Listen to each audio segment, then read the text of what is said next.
Question number 5 करा कि एक त्रिभुज के तीनों कोनों 2:3:5 में है तो उनके तीनों कोनों का योग ज्ञात करें। तो यहाँ पे लिख लेंगे पहला कोण बराबर, पहला कोण, देखिए त्रिभुज में 3 कोण होता है तो मान लेंगे यहाँ पे माना पहला कोण बराबर एक्स, तो अनुपात बराबर कितना हो जाएगा, अनुपात में दिया हुआ 2 अनुपात तो कितना आ जाएगा 2x और 3x और कितना 5x, ठीक है।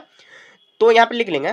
तो प्रश्न से अब क्या करेंगे, देखिए हम लोग अनुपात मतलब वैल्यू निकालने को कर रहे हैं, 2x 3x इसका वैल्यू क्या आएगा। तो हम लोग देखते हैं, हम जानते हैं कि त्रिभुज के तीनों कोणों का योग क्या होता है 180 डिग्री होता है, तो वही बात लिख लेंगे।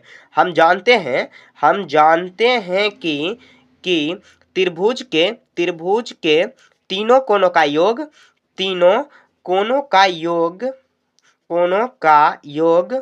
बराबर 180 डिग्री है, ठीक है। तो अब देखिए दो अनुपात है तो 2x plus 3x plus 5x बराबर में कितना करेंगे तो 180 डिग्री।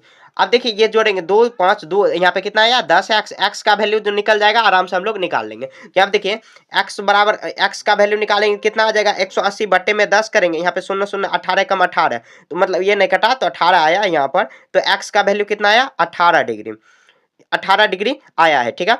तो अब देखिए यहाँ पे लिख लेंगे 2x बराबर, फिर उसके बाद 3x बराबर और 5x। देखिए x का वैल्यू 18 आया तो 2 गुना कितना करेंगे 2 गुना 18 करेंगे तो कितना 18 दूनी 36 डिग्री, 3 गुना 18 करेंगे तो 18 तिया 54 डिग्री, और यहाँ पर देखिए 5 गुना 18 करेंगे तो कितना 18 पंच 90 डिग्री। तो ये इसका आंसर हो जाएगा। तो यही इसका आंसर हो जाएगा। पहला 2x है तो 36 आ जाएगा, 3x है तो 54 और 5x है तो 18 पंच 90x, ठीक है। यहाँ देखिए हम लोग एक बार और समझ लेते हैं। मान लिए हैं पहला एंगल कितना है 60 डिग्री, तो अनुपात जो दिया हुआ है 2 3 तो उसी को हम लोग 2x और 3x और 5x कर लिए। अब देखिए हम लोग जानते क्या है कि त्रिभुज के तीनों कोणों का योग कितना होता है 180 डिग्री। तो हम लोग देखिए यहाँ पर जो एंगल में दिया हुआ है अनुपात में उस तीनों को जोड़ दिया 180 डिग्री के बराबर कर दिए। तो x का वैल्यू कितना 18 डिग्री निकला है। तो पहला 2x है तो 2 गुना 36x, 3 है तो 18 तिया 54 और 5 को 18 पंच 90x हो गया, मतलब 90 इसका डिग्री हो गया, ठीक है। तो इस तरह आपको ये सॉल्व करना है।